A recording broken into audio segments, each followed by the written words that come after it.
Hello and welcome. I'm Ian Damon. I'm a software developer. And I'm going to talk a little bit about OAuth 2.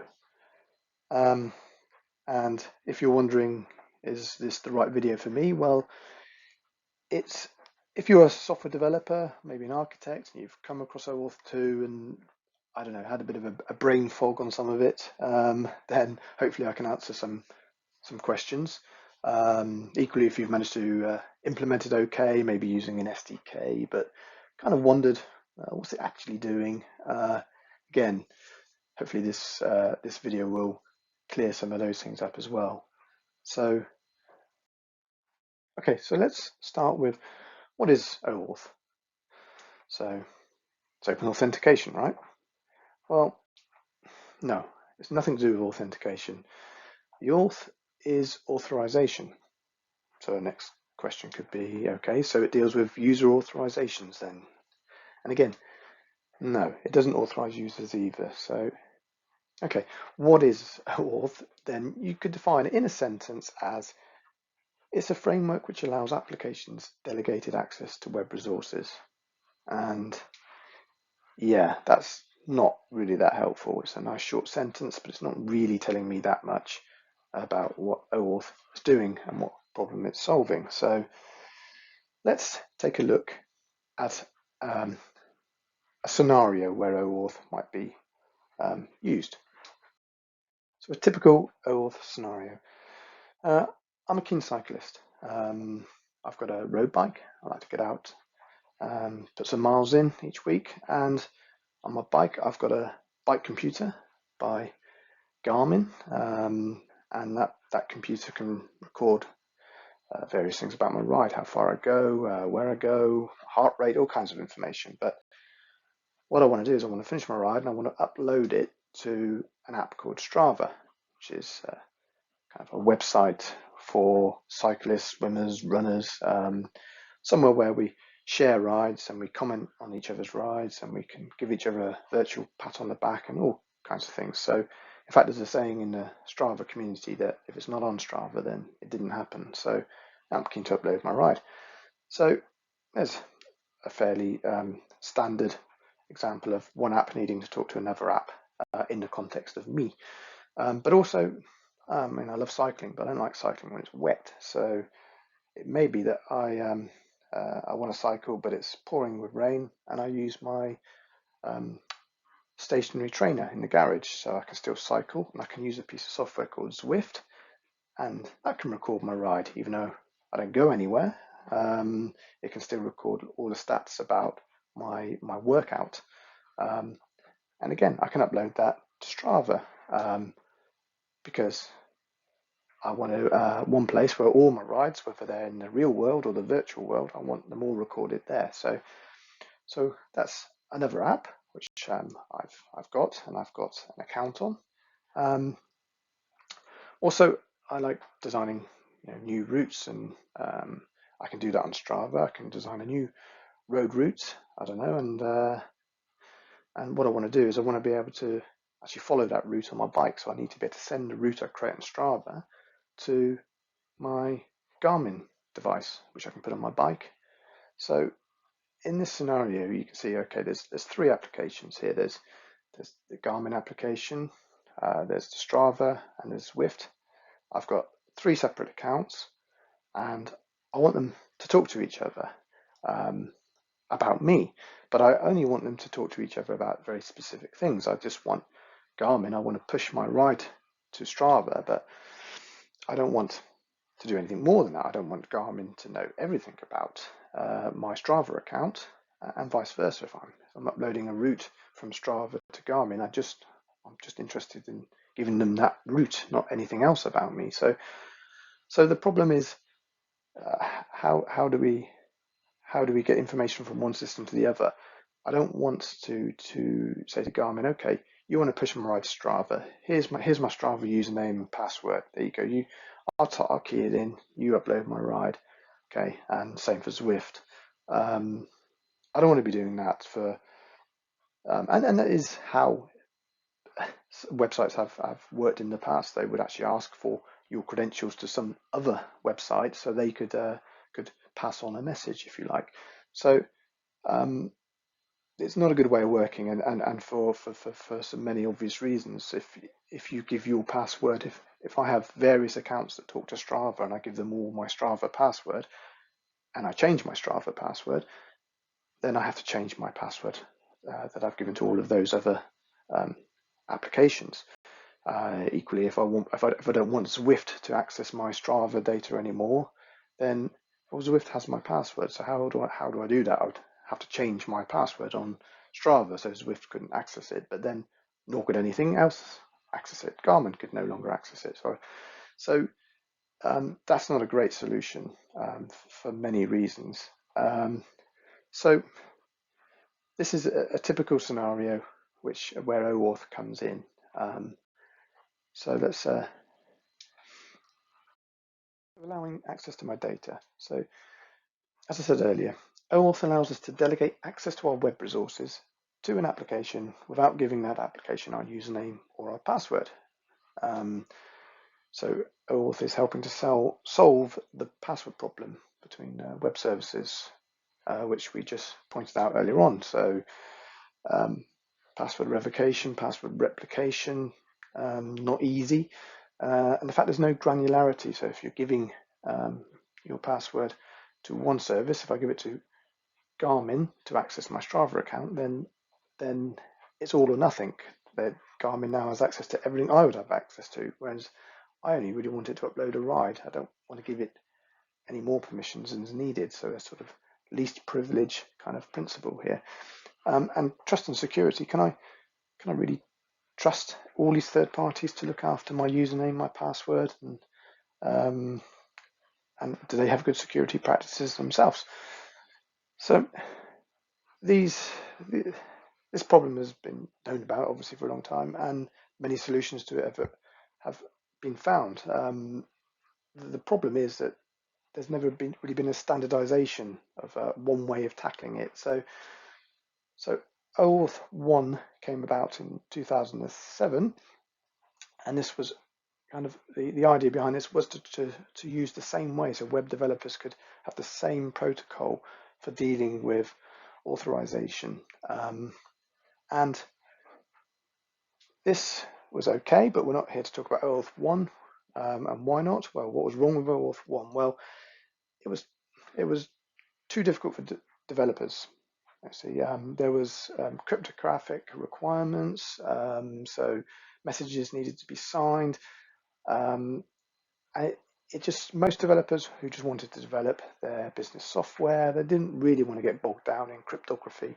And depending on what platform they were developing on, they may not have had the libraries available for the cryptographic libraries needed for some of this. So it wasn't an easy thing to implement. So OAuth 2 came about a few years later. So OAuth 2 is a framework rather than a protocol. And its introduction was not without controversy. So its main contributor, so Aaron Hammer, who was also the author of OAuth 1, he worked on OAuth 2 for 4 or 5 years, and just before its release, he resigned from the working group and had many things to say about it. His main objection was that it had been hijacked more by, say, enterprise companies, the Googles, the Microsofts, and that there was a sacrifice of security for usability. So he became quite disillusioned with it and left, and was quite vocal about it. But OAuth 2 is very different from OAuth 1, so it's not a simple progression. So the cryptography side of it has been completely removed from the protocol simply by enforcing SSL. So OAuth 2 is using SSL on the transport layer. So cryptography is in there, so in the transport of the message rather than in the message itself. So because of that, perhaps, then the messages, rather than being signed, have short-lived tokens. which was one of the major points that Aaron Hammer, I think, was disgruntled with. So and found this less secure than OAuth1. Anyway, we're not here to go down that road. We're here to talk about OAuth2. This is just a little bit of its history. So OAuth2 is easier for developers to integrate, which I think is true. So there's less you need to know about cryptography. More really, you need to know about how HTTP works and redirects and things. But certainly, it is easier than OAuth1, and it's established pretty much as the industry standard for web authorizations. So, okay, so OAuth2. So, what's it made up of? This is probably going to be quite a long slide, and you may end up coming back to it because it's going to be a lot of information about what makes up OAuth2 and how things are named. And how things are named is often causes the fog around OAuth2. So anyway, let's dig in. So OAuth2 has 4 actors or roles. So this is the resource owner, client, the authorization server, and the resource server. So we'll go through each of those. So not in order. So the resource server, this is often an API which is fronting some data in the system. So it might be a Facebook API, it might be Instagram API, it might be Twitter API, it might be Salesforce API, but it's something with some users' data sitting behind it, a resource server. And a resource owner is somebody who has data within that resource server. So we're going to work with the Garmin and the Strava example for now, which we talked about earlier, because it's just easier to put it into context of some applications. So let's say that the resource server is Strava's API, and the resource owner is me because I've got a Strava account. Okay, so let's bring in the client. The client in this case is going to be Garmin because I want Garmin to be able to upload data into my Strava account. So I want them to update resources that I own on Strava's API. So at the moment, the client needs to know about the resource server and needs to register with them. Now, the way they do that is they register with the resource server's authorization server. So the authorization server is usually coupled or very closely linked and trusted with the resource server. Resource and authorization server often sort of inseparable. And so Facebook will have its APIs, but it will also have its own authorization server. And as do most companies, Twitter will have its own authorization server. So it's not always the case, but for simplicity, it's best to assume for this that the resource server and the authorization server has a very close trust relationship, often the same company. So in the case of Strava, so if I'm to be able to use Garmin to upload data to Strava, Garmin has to be a registered client within Strava's authorization server. So this process happens offline. So Garmin will register themselves with Strava. They will say these are the kind of things I need to be able to do with your users' data because they want me to upload a ride or update their heart rate statistics, whatever it might be. But there will be certain things that Garmin will want to be able to do, which Strava may or may not allow. So they agree like a contract almost, I suppose, between what the client application can use on the resource server. So that's the 4 main actors. Now, client is an application generally. So think of resource owner as a user, think of client as an application, think of resource server as an API. It's quite an easier way of looking at it. But a client can either be public or confidential. So, and what that means is, so a client's an application. It could be a web app, it could be a phone app, it could be a desktop app, but it falls into a category of, in OAuth terms, of being either public or confidential. So if it can't keep a secret, so if it's a single page app and it runs in JavaScript, or it's a mobile phone app, it's deemed to not be able to keep a secret. So it's treated differently, which we'll come on to later on. Whereas a confidential client is generally an app which is running on its own servers, and these are called confidential clients, and they can keep information and secrets safe. I'll explain why that's important later on, but just bear in mind that these are the four actors. Okay, so, and there are 4 grants in OAuth2 by, these are the 4 standard grants. So when OAuth2 was originally written, published in 2012, these were what you got.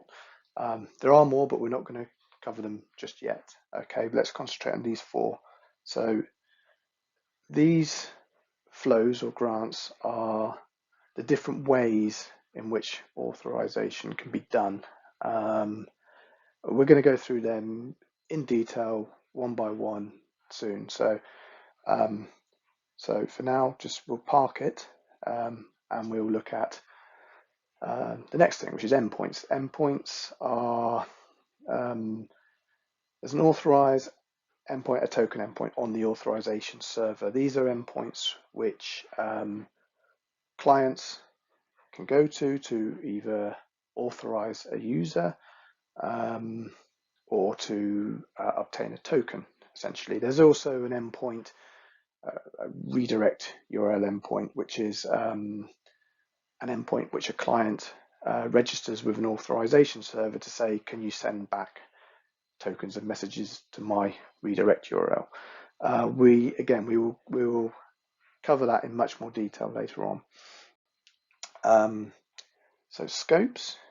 Now scopes are quite key. So scopes are, as we were saying earlier on, the problem with passwords is they're all or nothing. Well, scopes solves that problem by allowing more granular permissions. So if you're using, I mean, scopes can be, some applications say, right, my scopes are someone can read data or write data or update. So it might be CRUD related scopes, create, read, update, delete data. Or scopes might be role specific, or you can Strava scope might be, okay, an application can upload rides but can't view a user's friends, for example. So scopes allow an authorization server to agree with a client what they can and can't do. So yeah, a full list of scopes would be known by the resource server, which would be embedded in the APIs. And the authorization server is acting as that kind of broker, that middleman between what the resource server has available as scopes and what that client is allowed to use. So again, we'll cover that later, but that's essentially how scopes are set up between the client and the authorization server. Then often what happens is the first time a user uses the client app, so if I want to, the first time I ask Garmin to upload my ride to Strava, I will be asked whether I consent to Garmin being able to do it by Strava. So the scopes are agreed between the client and the authorization server, but the first time that the client actually wishes to use those scopes for my data, Strava will ask me to consent to those scopes being used. So that's usually the case at most, it's not always, but usually the user should initially consent to scopes being used. And tokens. So tokens are obviously a key part of OAuth2. There are 2 main tokens. So there's the access token, there's a refresh token. So an access token is is a bearer token. So it's generally passed, well, it's passed in the HTTP headers of a message, in the authorization header, and it's, as it says, a bearer token. So a bearer token means pretty much whoever's got that token can use it, and whatever message they've got will be processed by the resource server. So it's a bit like money, I suppose. If you look on the back of a £10 note or whatever you've got, it will say something along the lines of, I promise to pay the bearer of this note £10. So the point being, it doesn't matter who the bearer is. If I've got it or someone else has got it, it's worth the same. I think probably a better analogy would be kind of like a gift voucher. So say I've got a £10 gift voucher. Well, that gift voucher is specific to maybe a certain store. There might be rules around it, but whoever's got it can use it, and that's more like an access token. The access token will contain rules about what it can do, but it doesn't care who's got it, so anyone can use it. If I drop my gift voucher on the floor, someone else can pick it up and go into whatever shop it's for and use it. If a bearer token is lost, then anyone can pick up that bearer token and send a message to the API. So okay, so the access token is generally opaque to a client application. So sometimes not literally, they can look at the message. It may not be encrypted. They may be able to see what's in that access token, but it's not meant for them. So all they're meant to do is pass that token on along to the API. So they should treat it as opaque, even if they're able to look at the data. And again, a token can be by value or it can be by reference. So quite common to see JOT tokens, JSON web tokens, which are by value, or a token might just be a key, a reference, which the resource server can then look up the details of when it gets the request. So again, so it may be encrypted, it may not, it might just be signed. It will always be signed because ultimately, if a client is passing an access token to a resource server, the resource server has a trust relationship with the authorization server.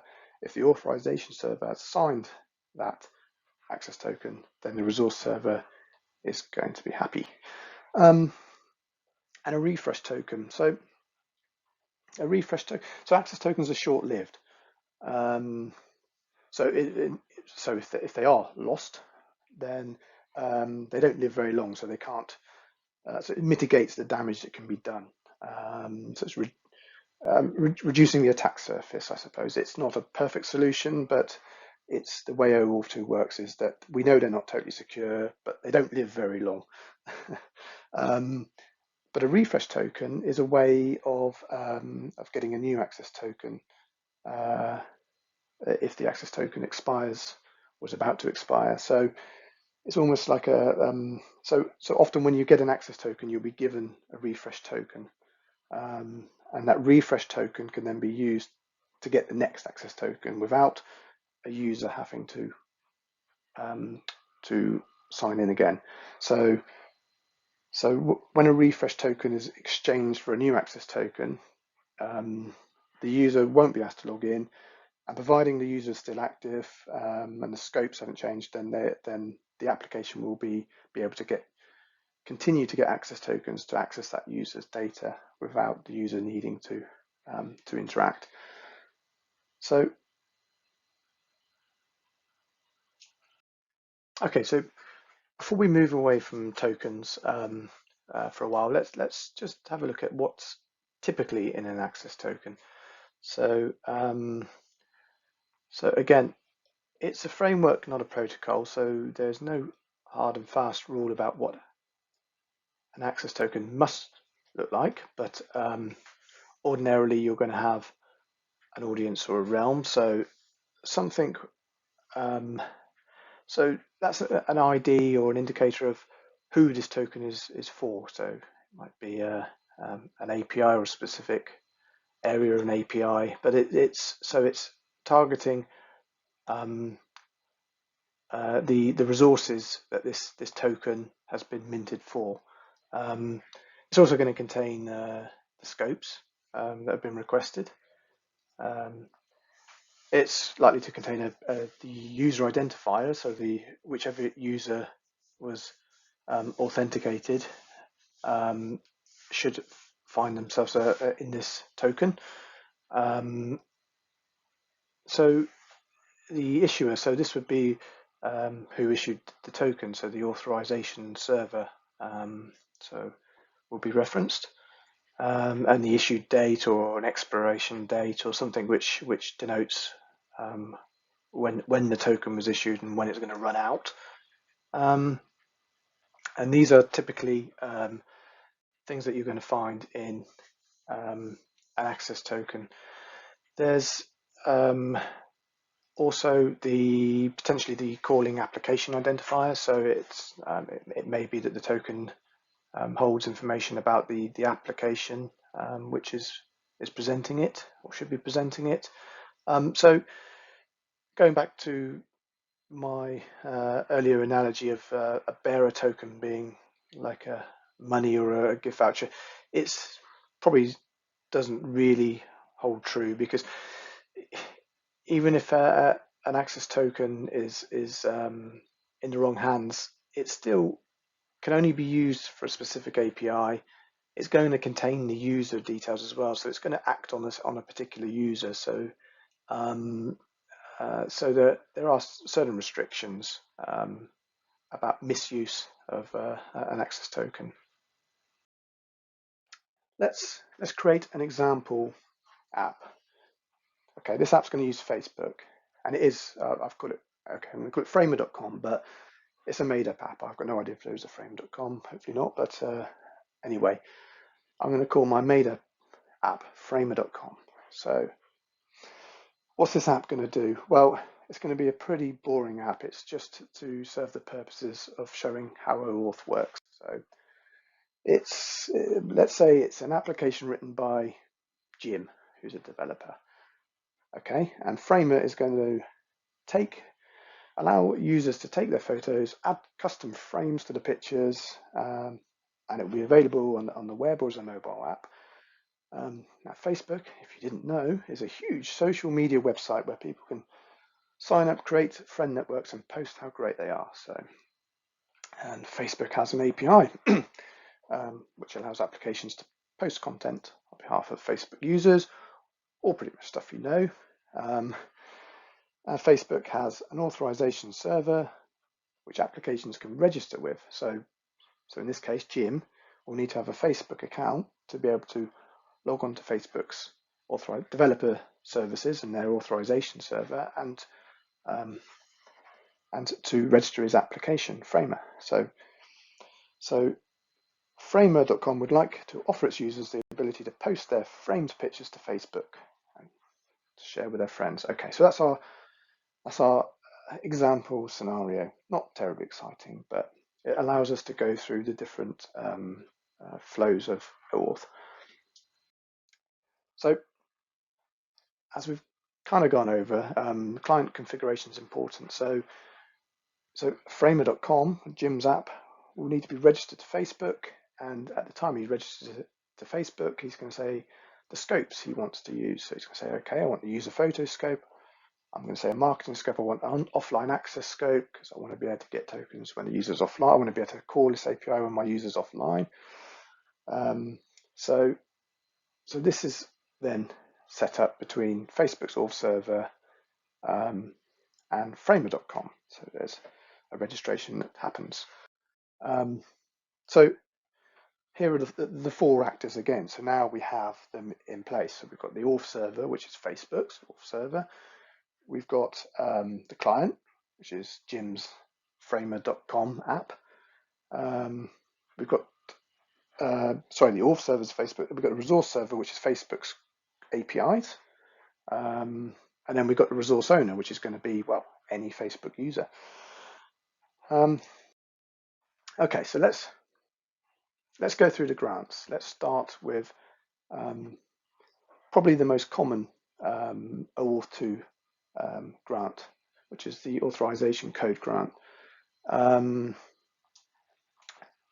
Here's our 4 actors.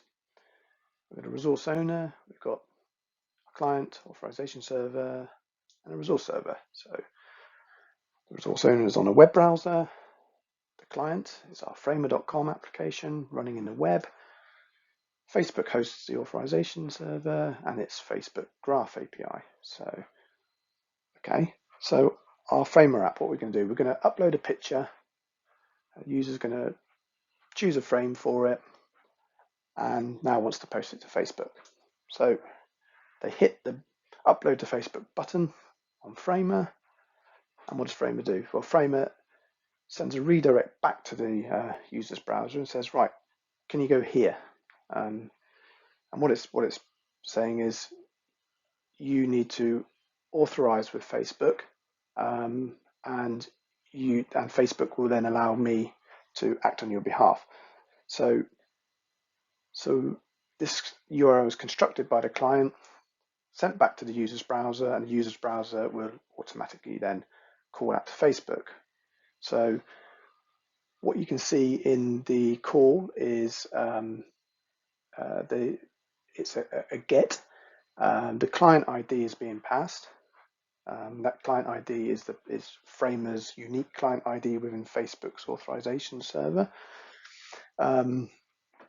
A redirect URL, so where Framer wants Facebook to send back data to for it. State parameter, which I'll cover later, and the scope that Framer requires. So it's saying, okay, I'm going to send someone your user this way, and I want to be able to access their user photos scope. I want that's the scope I need.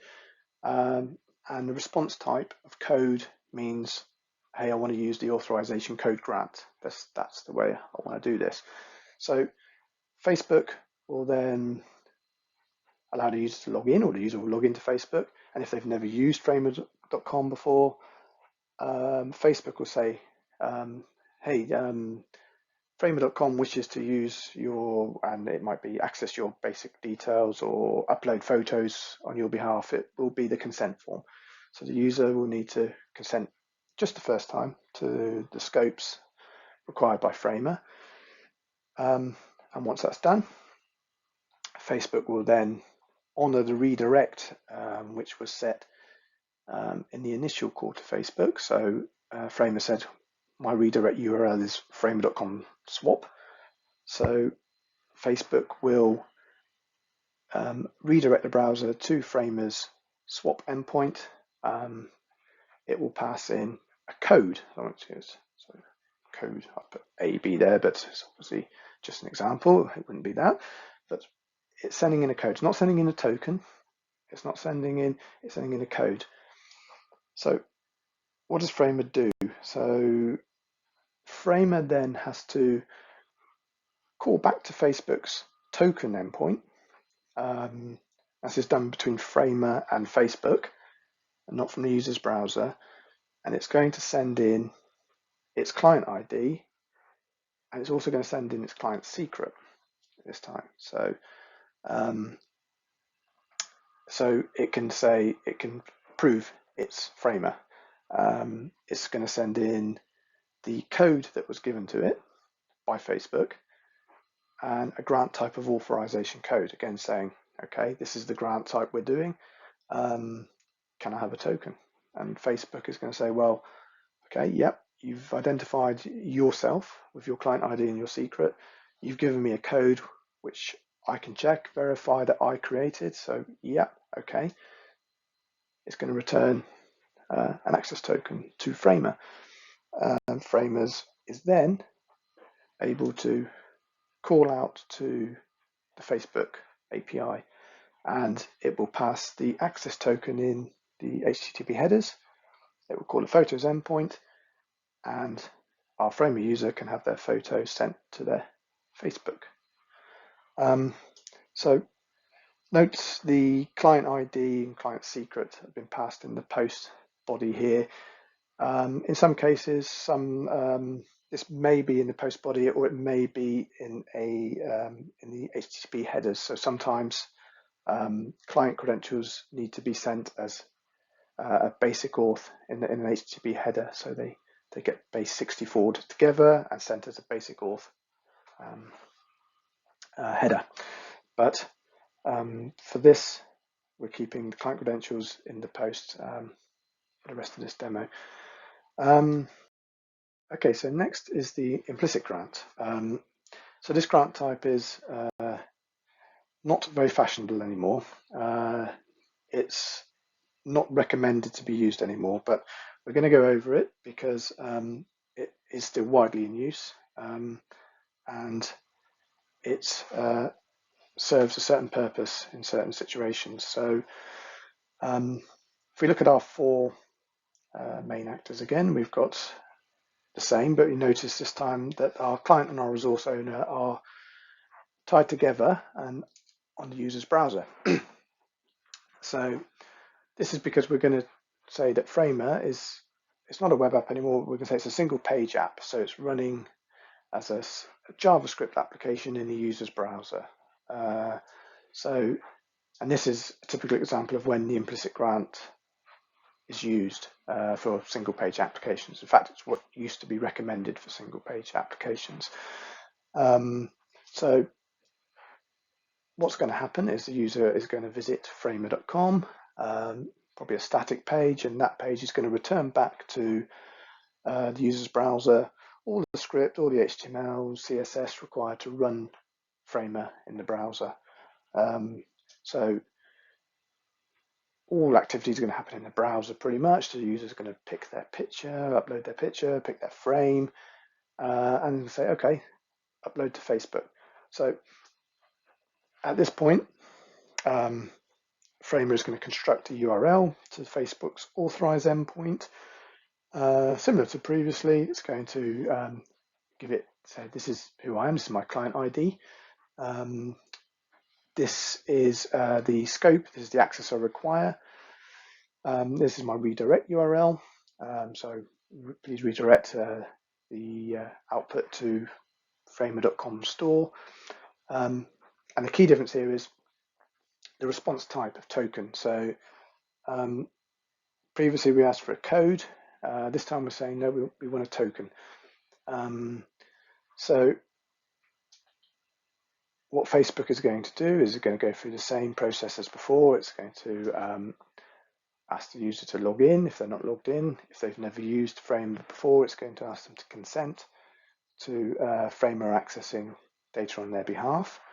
And if they do so, Facebook is going to honor the redirect in the original request from Framer, and it is going to redirect the user's browser to framer.com store.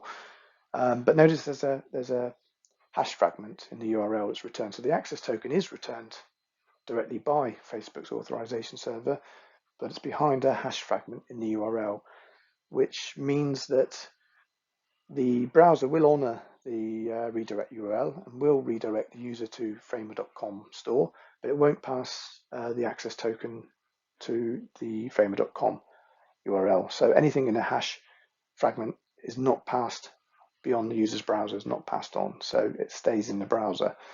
So what happens in this grant, this flow, is that the framer.com store endpoint will return some script, some HTML or some JavaScript, which will run on the user's browser, which is able to get the access token out of the URL and is then able to formulate or to store it locally in the user's browser. So Framer running in the user's browser is able to take that access token, associate it with the call to Facebook that it wants to make, and to call the photos endpoint. So this call to Facebook is coming from the user's browser. The access token is being put in the HTTP headers, and a call's made. Now, this is not renowned as the most secure way of, or the most secure grant, probably the least secure grant type. So for that reason, Facebook, when it returns an access token, doesn't return a refresh token, and the access token will be short-lived, and the application would need to get a new access token and go through this whole process again quite soon, because that access token given would expire in a relatively short period of time. So now, because the implicit grants, that sounds like an awful user experience, and it would be if the user constantly had to keep logging in to Facebook every time they wanted to upload a photo. But because of the way, if a user remains logged in to Facebook or any other service provider, then there remains a session cookie in the browser. So what actually happens is, if Framer wants to upload another photo in an hour's time for this user, then the user, what Framer would have to do is go through this same process again. But actually, because the user is already logged into Facebook and has remains logged into Facebook, the step in the middle here, so the step where we have the user logging into Facebook, consenting Framer, that's simply not going to be needed, because the user is already logged in and has already consented. So that just disappears. Okay, so actually what happens is it just becomes Framer sending something to Facebook and Facebook redirecting back to Framer with a token, and this kind of just happens. So in fact, from the user's point of view, they upload a photo and they're not asked to log in again, and this is just because the user remained logged into Facebook. So so session cookies existed, meaning the user wasn't confronted with a login screen again. Okay, so although the implicit grant, the fact that they have to constantly get new tokens is not ideal, if a user remains logged into Facebook or their resource server, then the process is still reasonably seamless to the user. But this grant is used typically for single page apps where the application runs in the web browser, can't keep secrets, so it can't have a client secret, so it can't really authenticate itself. So Framer can't really say, I prove that it's Framer to Facebook very easily, and it can't use the authorization code grant, or historically it couldn't, because it was very difficult to post to the token endpoint because of cross-origin request problems with web browsers. But these are historical reasons why this grant was preferred over other grants for single page apps. Not the case anymore, and we'll come on to a better way of doing it in a bit.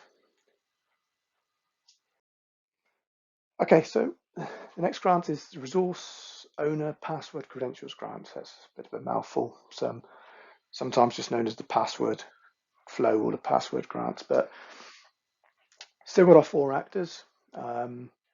Resource Owner Client, Authorization Server, Resource Server.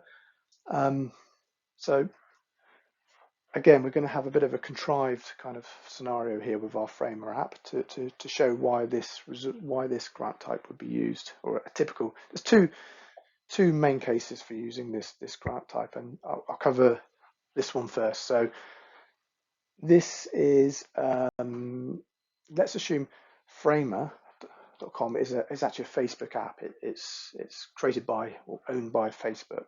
So in terms of trust, there's obviously Framer is Facebook effectively. So here in this example, our user is going to log on to Framer, it's going to go to Framer, choose a picture, choose a frame, and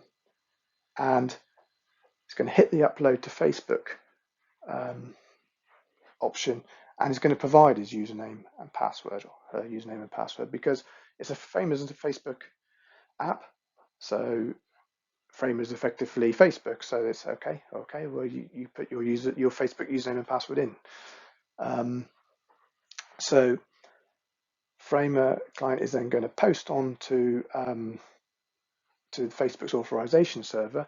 It's going to say, okay, here's my, this is to the token endpoint. This is who I am.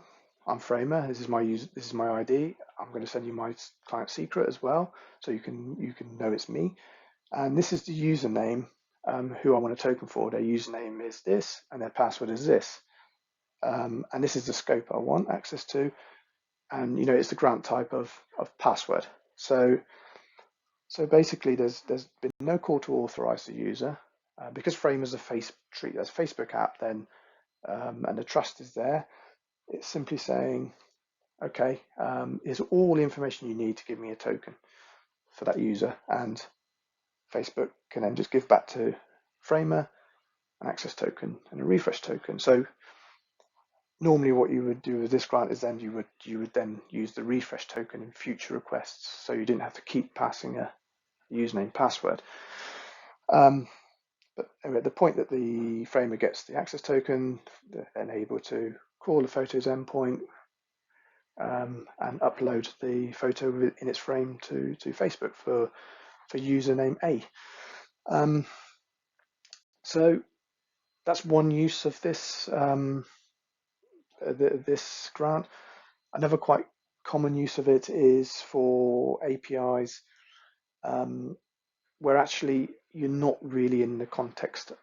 You're not trying to call something for a user. It's like a service-to-service API, and actually you're going to call some resource endpoint, but you're going to use a service account to call that endpoint. So you might have a kind of admin user. So your username might be an admin or a service user, but the API may just require that you supply a username to be able to call that service endpoint.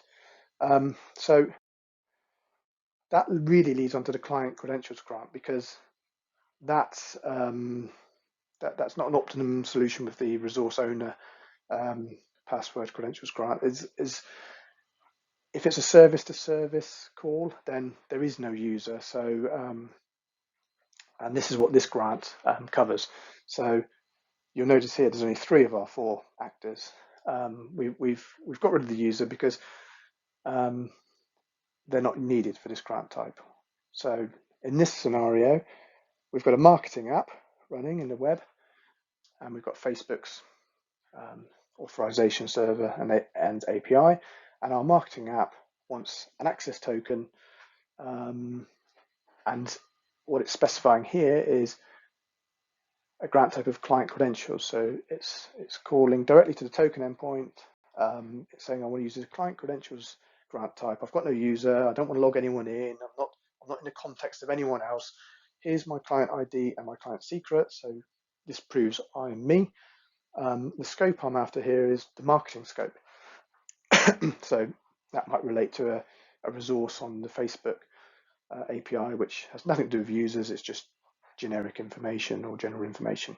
So the Facebook is going to return an access token. So in the case of this grant, you wouldn't issue a refresh token, because there's really no point, because to use this grant you have to supply your client ID and your client secret. So you have to the client effectively has to authenticate, but to use a refresh token you also have to supply your client ID and secret and authenticate. So there's really very little point in doing that. So for this grant type you would just use the once the access token runs out, you would just call the post endpoint again to get the access token.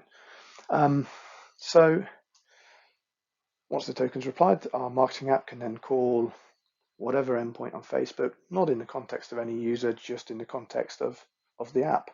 So that's the client credentials grant. So very different from the others, as there's no user. And very, very common between service-to-service applications, service daemons, and very common in the business world to use this grant type. You might say, well, why not just have a API keys or something, But it does offer some. So if you're able to call from service to service with just an API key, if that API key gets lost or it's usable by someone else. Whereas if you're calling service to service with a short-lived access token, and that's intercepted or lost, then the damage is mitigated because the access token will soon expire and then be useless. Okay, so next grant type is the authorization code grant PKCE, which is not one that I've mentioned yet, and I didn't mention earlier on. So this is a grant type which was kind of an enhancement to the authorization code grant, but it was specifically for mobile apps. So let's go through an example, and let's say that Framer is a mobile app, and see how this grant type works. So as in previous examples, user is going to upload a picture, choose a nice frame, and then is going to want to send that to Facebook. So the mobile app is going to start the same type of process as before, where it's going to send the user to Facebook, who is going to have to authenticate with Facebook, log in, consent if need be. So a very similar URL is built by Framer, where it says, right, this is me, this is my client ID, this is my redirect URI, where I want you to send any response back to me. Same scope, photo scope. Response type is code, as it would be for the authorization code grant. But you'll notice the big change here is the rather scary looking code challenge and code challenge method. So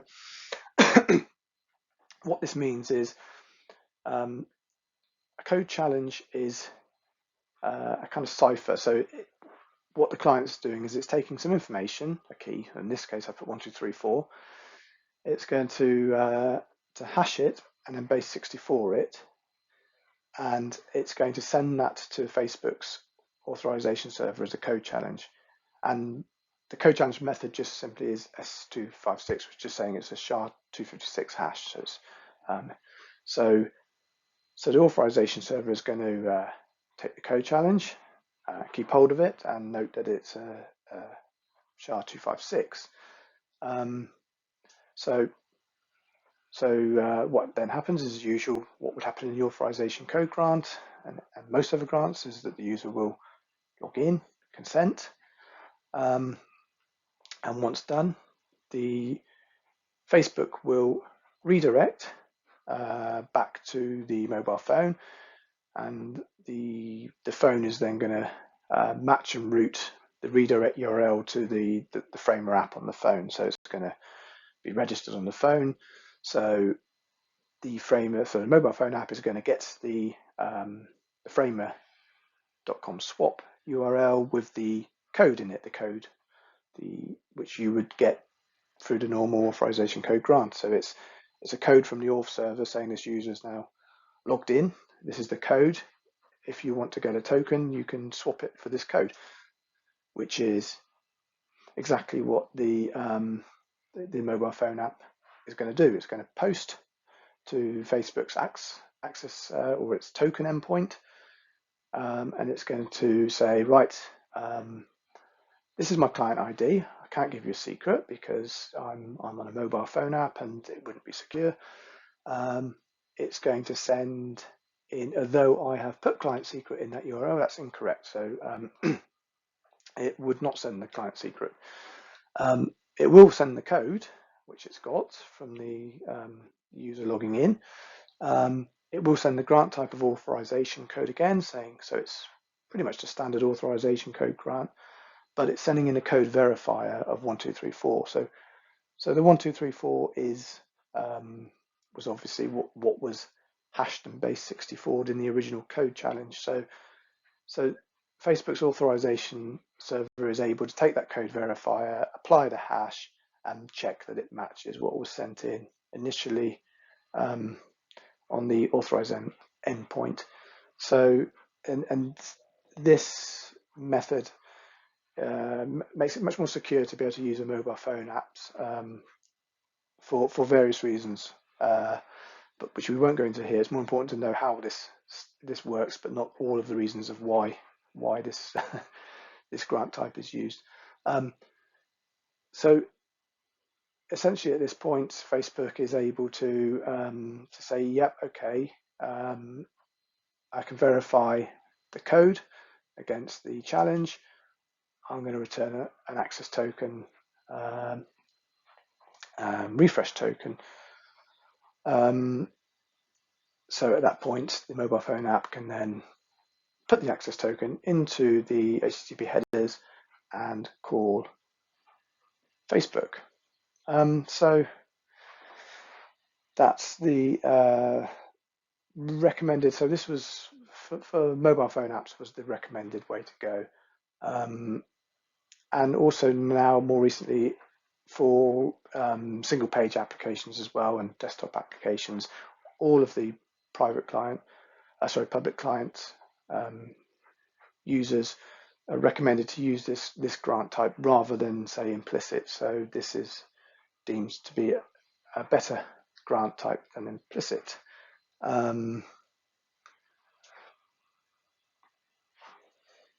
Okay.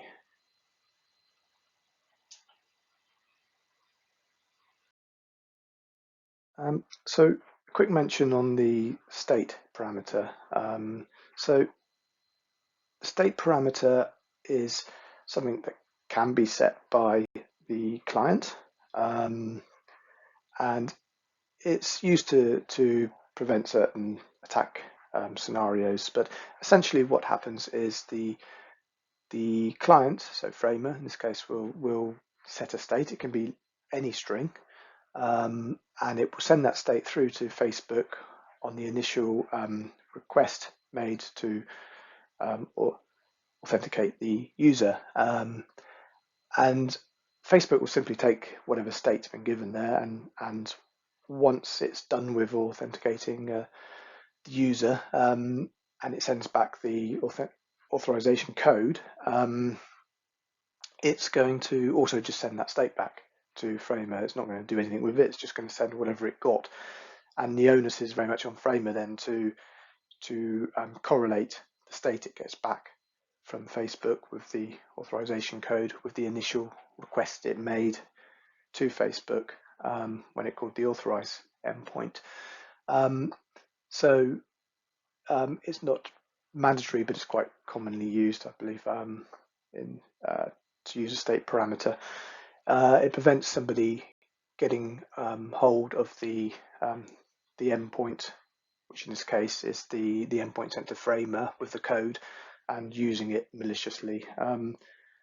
The state itself can be, the value used can be anything. It's often something tied to a cookie between the client Framer and the user, the end user, and that's state parameter.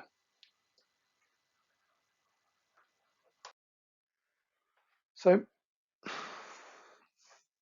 that's covered quite a few grant types which to do with authentication. So OAuth2 also helps with authorization.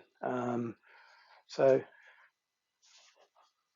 OpenID Connect is a standard or almost like a protocol which deals with authorizing rather than authentication. So if this is the first sentence of the OpenID Connect spec, which says it's a simple identity layer on top of the OAuth2 protocol. So, well, it's not really a protocol, it's a framework, but anyway, which allows clients to verify the identity of the end user based on the authentication performed by an authorization server, as well as to obtain basic profile information. So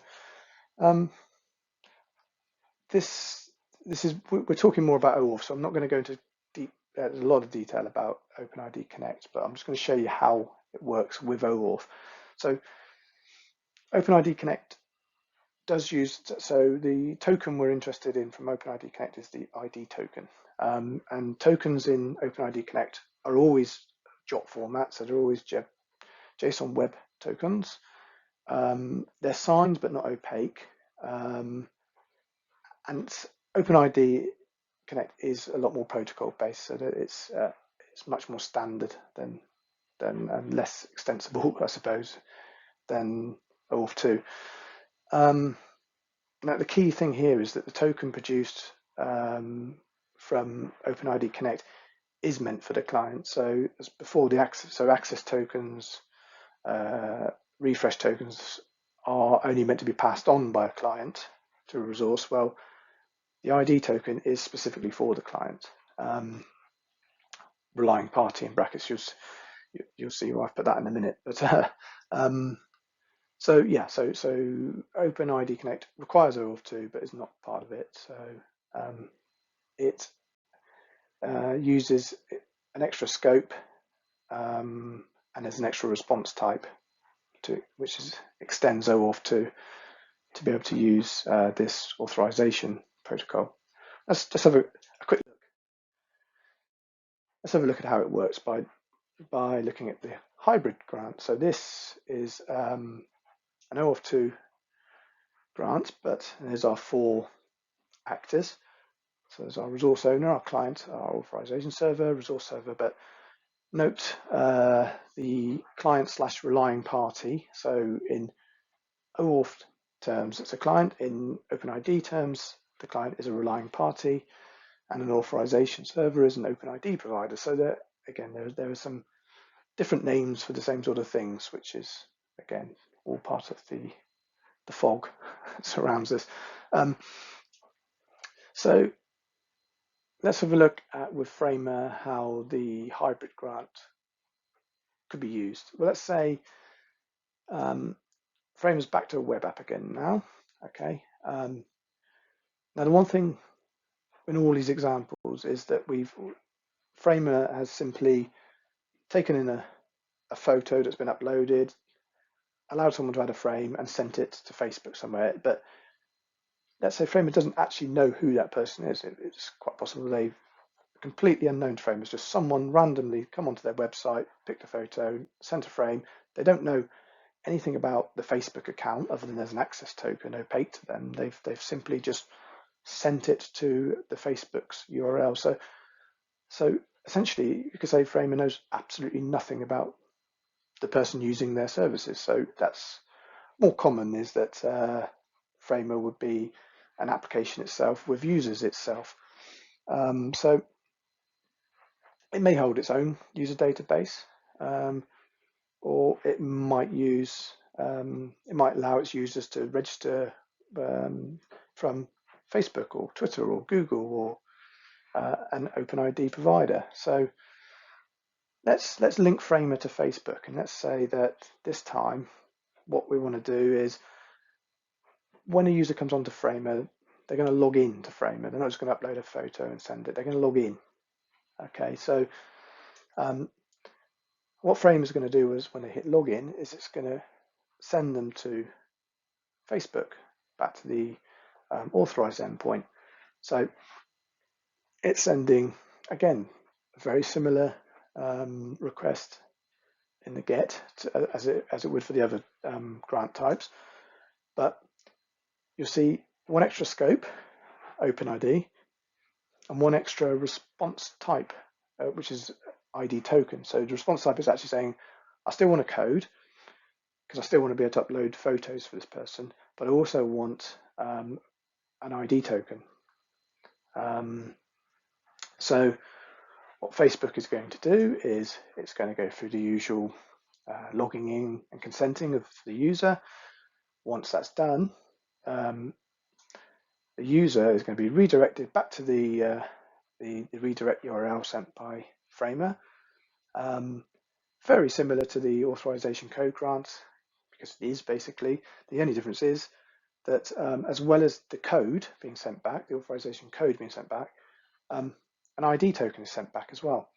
So the ID token is a drop token, and that token is meant for Framer. So what Framer can do is it can take that ID token and it can work out from that ID token who the user is. There's various bits of information in the ID token, how they authenticated and etc. But essentially it can say, right, I now know who this person is, and it can look them up from its own database of users.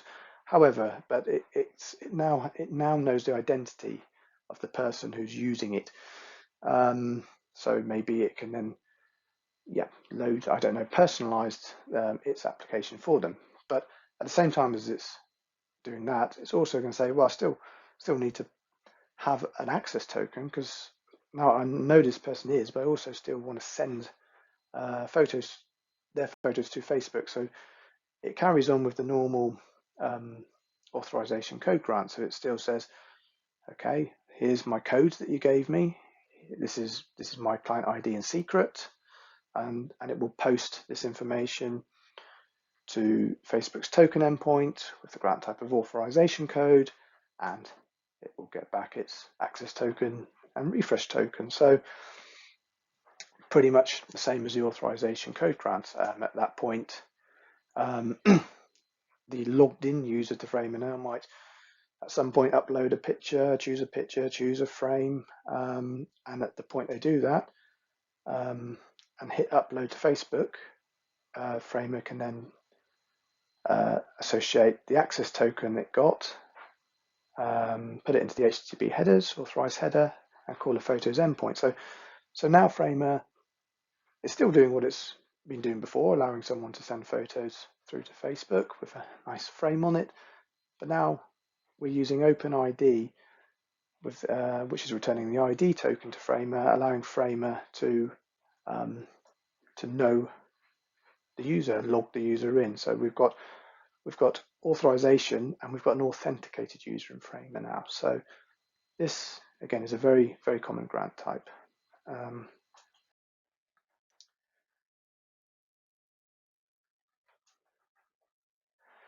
Okay, let's have a quick chat about refresh tokens. So refresh tokens, I've mentioned earlier on that access tokens are short-lived, and they're often delivered with a refresh token, which is a way for a client to get a new access token if an access token runs out or is about to run out. So how does it work? Well, the idea of the refresh token is a client can get continue getting access to a user's resources without that user having to constantly log in and confirm it. So what would happen is that you would call the token endpoint, you'd pass in your client ID, your client secret, a grant type of refresh token, and then you'd pass in the refresh token itself that you held. And Facebook would simply return you a new access token and a refresh token for whichever user that refresh token was applicable for. So refresh token is quite a straightforward sort of flow, but unfortunately that's not what Facebook does. So Facebook actually don't have refresh tokens. So although I've talked about refresh tokens and shown you refresh tokens, it's not entirely true, because some OAuth2 implementers implement it slightly differently, and that's, I suppose, one of the things about it being a framework rather than a protocol. So actually what Facebook have is they have the access tokens and then long-lived access tokens. So it's a similar process. So what you would do to get a long-lived access token is you would call with a grant type of FB exchange token, and you would pass in the old access token, which is about to expire, and that would give you a long-lived access token. So this is slightly different, but this is OAuth2 is extendable with grant types. So it's quite a useful lesson, and a cautionary note that even the people who implement OAuth2 will implement it slightly differently and may take and do things slightly differently. But what I've tried to give in this talk is just a generalization of how OAuth2 grants flows work as per the initial OAuth2 specification. And if you understand that, then these variances and how people actually apply it are soon understood. So yeah, so it's sort of a refresh token for Facebook. It doesn't exist. It's a long-lived access token, but generally that's how refresh tokens are done. Okay, so we've gone through quite a lot. So we've had a sort of brief history of OAuth 1 and 2 and the password problem that it solves. We've had a look at the terminology in OAuth2, so the roles, grants, scopes, tokens, and we've had a walkthrough of the main use cases. So web apps, mobiles, single page apps, service apps, and we touched on on OpenID Connect as well, with the hybrid grants and how that's used. So what we didn't cover, there's quite a lot we didn't cover. There's OAuth2 RFC was from 2012, but because it's so extensible, there are so many other RFCs that have come along. So we didn't cover. We covered some of this. So the proof key for code exchange, PKCE, we covered, but threat modeling, security stuff we haven't covered. But what we have covered is the core way that OAuth2 works and the grant types work. Well, if you're still here after all this time, then thank you very much. I hope this talk has been of some use to you.